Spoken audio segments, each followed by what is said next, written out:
யாவும் சகித்தீர், அத்தனையும் எனக்காகவே.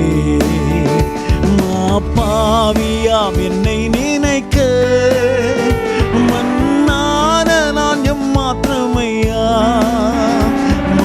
பாவியாம் என்னை நினைக்க மன்னான நான் எம்மாத்திரமையா. தேவதூதரிலும் மகிழ்வனா என்னை மாற்றின அன்பை துதிப்பே. தேவதூதரிலும் மகிழ்வனா என்னை மாற்றின அன்பை